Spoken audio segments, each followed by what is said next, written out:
Mummy తిన్నా snacks చేయవా? Egg omelette చేయనా? వద్దు మమ్మీ. మరమరాలు egg snack. Okay okay. Snack అనగానే ఎప్పుడు ఒకేలాగా రొటీన్గా చేసే ఆమ్లెటే కాకుండా 2 ఎగ్స్తో ఈ విధంగా అయితే మరమరాలు వేసి చక్కగా అయితే స్నాక్స్ అయితే ప్రిపేర్ చేయండి. పిల్లలు ఇష్టంగా తింటారు. ఒక బౌల్ తీసుకొని అందులో 2 ఎగ్స్ అయితే బ్రేక్ చేసుకొని చిటికెడంత సాల్ట్ వేసుకొని చిటికెడంత పసుపు వేసేసుకొని చక్కగా ఈ విధంగా అయితే ఎగ్స్ని బీట్ చేసుకున్న తర్వాత కడాయిలో ఒక 1 టేబుల్ స్పూన్ ఆయిల్ అయితే యాడ్ చేసుకొని ఎగ్స్ అయితే వేసుకొని ఫ్రై చేసుకోవాలి.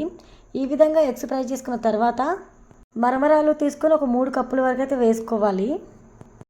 టేస్ట్కి సరిపడా సాల్ట్ అయితే వేసుకొని పచ్చిమిర్చి తరుగు అయితే వేసేసుకొని టమాటో ముక్కలు కూడా వేసేసుకోవాలి.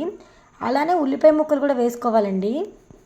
ఒక 1 స్పూన్ వరకు కారం అయితే యాడ్ చేసేసుకొని చక్కగా మంటను మీడియం ఫ్లేమ్లో అడ్జస్ట్ చేసుకొని ఈ విధంగా కలుపుకుంటూ మరమరాలని వేయించుకోవాలండి. ఈ విధంగా ఆయిల్లో చిటికెడంత మసాలా పొడి వేసుకోండి. లేదనుకుంటే మీరు చాట్ మసాలా కూడా తీసుకోవచ్చు. నేను ఇక్కడ ఇంట్లో వాడే మసాలాను వేస్తున్నానండి. ఫైనల్గా లెమన్ పిండేసుకొని కొత్తిమీర జల్లుకొని తీసేసుకుంటే చక్కగా మనకి పిల్లలకి ఇష్టంగా తినే స్నాక్స్ అయితే ఈజీగా రెడీ అయిపోతాయి. ప్రాంతాన్ని బట్టి అయితే పేరైతే మారుతుంది. మా సైడ్ మరమరాలు అంటారు, ఇంకొన్ని చోట్ల అయితే బొంగులు అంటారు, బొరుగులు అని కూడా అంటారు.